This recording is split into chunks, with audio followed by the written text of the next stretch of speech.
बिस्मिल्लाहिर्रहमानिर्रहीम। अस्सलाम वालेकुम। इल्म की बात चैनल देखने वालों को राव कमर रिजवान नई वीडियो में खुशामदीद कहता है। वो एक मदरसे के पास एक अमीर हिंदू घराने में पैदा हुआ और हिंदुओं के उस ग्रोह से ताल्लुक रखता था जो सूरज की पूजा करते हैं।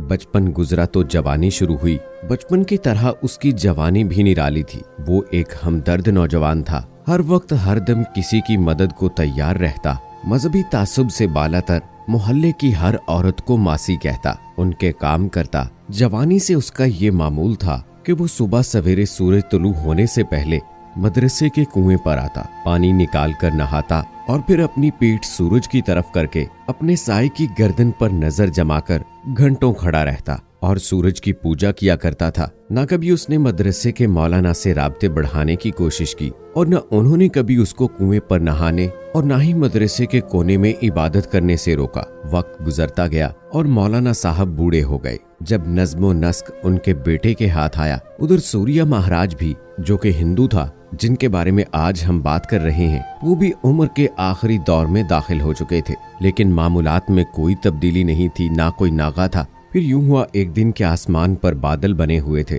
और सूर्या महाराज नहाकर सूरज का इंतजार कर रहे थे, लेकिन बादल सूरज को दबोचे बैठे थे। पता नहीं तकदीर को सूर्या महाराज पर तरस आया या खुद उनका मूड मुसलमान मौलवी को छेड़ने का बन गया। वो मौलाना साहब के पास जाकर खड़े हो गए। वो उस वक्त कीकर के दरख्त से मिसवाक बना रहे थे। महाराज कहने लगा कि ना तो आपके बड़ों ने हमें मुसलमान बनाने की कोशिश की और ना ही अब हमें जन्नत में भेजने की कोशिश करते हो। सूर्या ने मजाक के अंदाज में मौलाना को छेड़ दिया।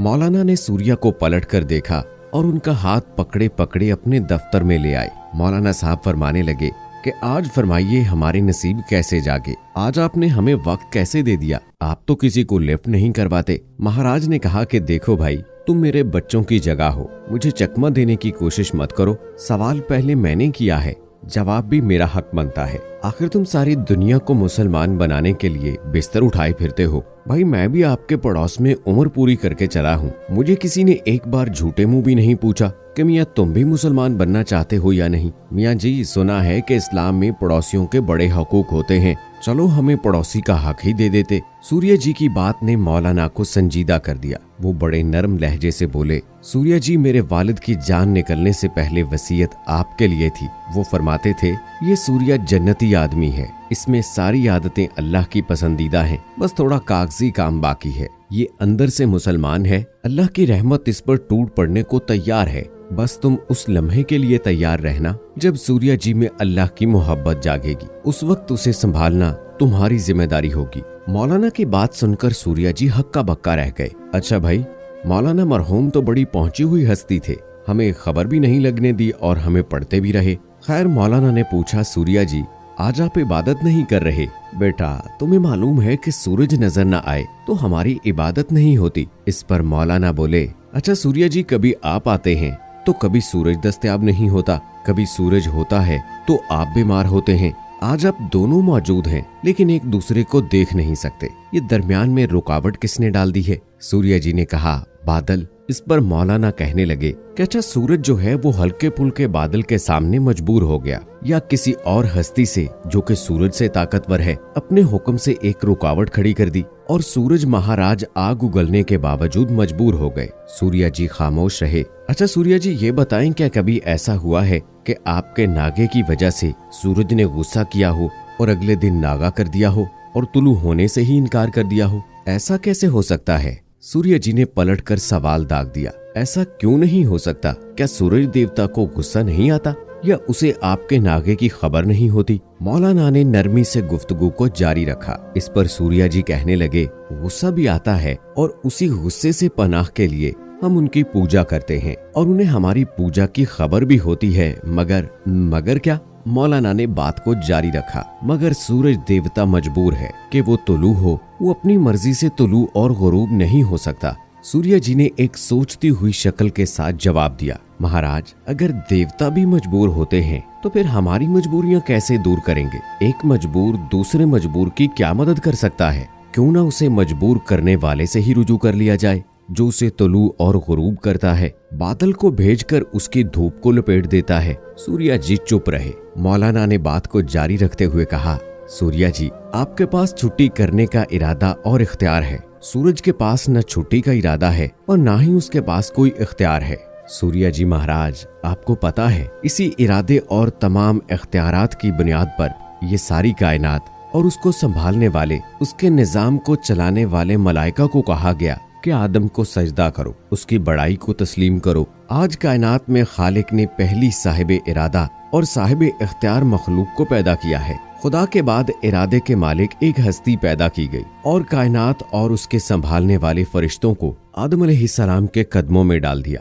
जिस आदम की औलाद में से आप भी हैं और मैं भी हूँ। आपने आज तक उस इरादे को इस्तेमाल नहीं फरमाया, अपने शर्फ को इस्तेमाल नहीं किया। इसको वैसे का वैसा ही अपने रब के पास लेकर चले जाओगे सूर्या जी, और फिर उसे क्या मुंह दिखाओगे? उस सजदे की कीमत तो चुकाते जाओ जो उस इख्तियार के सदके फरिश्तों से करवाया था। सूर्या जी हक्का बक्का मौलाना की बातें सुनते रहे।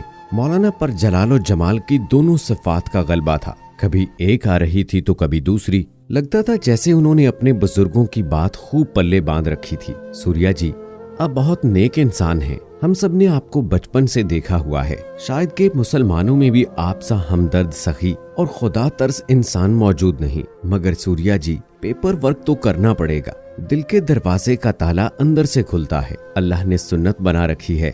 उसने नबियों के बाप, बेटियों और बीवियों को भी हिदायत नहीं दी जब तक के उन्होंने दिल का दरवाजा खुद नहीं खोला। किसी के घर बगैर इजाजत के जाने से अल्लाह ताला ने मना फरमाया है। उसका हुक्म है उसी के घर में जाओ जिस घर का मालिक तुम्हें मोहब्बत से बुलाए। फिर वो आपके अंदर बगैर उन्स के, बगैर आपके बुलाए कैसे आ सकता है? उसकी रहमत का समंदर आपकी चारपाई के गिर्द चक्कर काटता रहता है। सूर्या जी, बस जरा दिल की खिड़की खोल कर देखिए वो कैसे अंदर आता है। सूर्या जी उठकर चले तो लगता था कि वो जमीन पर नहीं, पानी पर चल रहे हैं। जमीन उनके पांव तले से खिसक गई थी। वो रात कयामत की रात थी। दिल में तूफान पैदा हो गया था। रहमत की झड़ी शुरू हो गई। सूर्या जी सारी रात रो रो कर माफिया मांगते रहे। वो डर रहे थे कि सुबह से पहले कहीं वो मर न जाए, कहीं पेपर वर्क अधूरा न रह जाए। उन्होंने अपनी सारी नेकियों के एवज अल्लाह ताला से सुबह तक जीने की दुआ मांगी। आज उन्हें जिंदगी की कदर का पता चल गया था। सुबह अभी मदरसा खुलने का वक्त नहीं हुआ था कि सूर्या जी मौलाना के दरवाजे पर दस्तक दे रहे थे।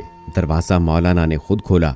लगता था जैसे वो इसी बात की तवक्को रखते थे। सूर्या जी की कैफियत से लगता था कि जैसे उनका पूरा वजूद बोल रहा हो मगर जुबान खामोश हो। मौलाना साहब ने उनका हाथ पकड़ा और अपनी बैठक में ले गए। सूर्या जी को चारपाई पर बिठाकर वो उनके कदमों में बैठ गए और फरमाने लगे, सूर्या जी महाराज, आप कुछ मत बोलिए, जुबान को बंद रहने दीजिए। आज अल्लाह खुद आपके वजूद को पढ़ रहा है। वो आपकी दावत कबूल करके आपके दिल में आ चुका है। सूर्या जी, मैं उसी के एहतराम में आपके कदमों में बैठा हूँ। जारो के तार रोते सूर्या जी को उन्होंने खूब रोने दिया। वो जानते थे कि नया मुसलमान होने वाला शख्स नए पैदा होने वाले बच्चे की तरह रोता है और ये सेहत की अलामत है और जान की अलामत है। फिर अपने साथ नाश्ता करवाया और मदरसे के तमाम तलबा के सामने इस्लाम कबूल करवाया गया।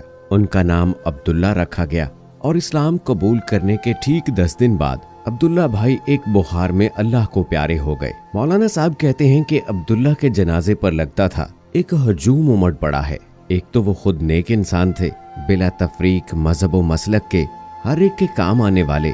ऊपर से इकराम जो मुसलमानों ने किया, उसने हिंदुओं के दिलों में मुसलमानों की मोहब्बत का तूफान भर दिया। लोग उनकी चारपाई को कंधा देने टूट पड़े। जनाजा शुरू हुआ तो ऐलान हुआ कि जनाजे में ताखीर की जाए। कई हिंदू भी मुसलमान होकर जनाजे में शिरकत करना चाहते हैं। शेखुल जमा ने वहीं कहा कि जो लोग मुसलमान होना चाहते हैं वो सफों में खड़े होकर ही कलमा पढ़ लें, बाकी काम बाद में रहेंगे। बहुत सारे लोगों ने जब कलमा शहादत का विर्द शुरू किया तो जिनकी नीयत शायद मुसलमान होने की ना भी थी, वो भी जज्बात में बहते हुए कलमा शहादत पढ़ने लगे। सैकड़ों लोग मुसलमान हो गए। इसके अलावा उनके हिंदू रिश्तेदारों को भी जनाजे में खड़ा होने से मना नहीं किया गया। तो दोस्तों, ये था एक खूबसूरत वाकया एक हिंदू का जो कि अपनी आखिरी उम्र के हिस्से में मुसलमान हो गए थे। उम्मीद है कि दोस्तों हमारी ये आज की वीडियो आपको पसंद आई होगी। इस वीडियो को लाइक करें, शेयर करें अपने दोस्तों के साथ और कमेंट बॉक्स में अपनी राय का इजहार जरूर कीजिएगा। मुझे अगली वीडियो तक इजाजत दीजिए।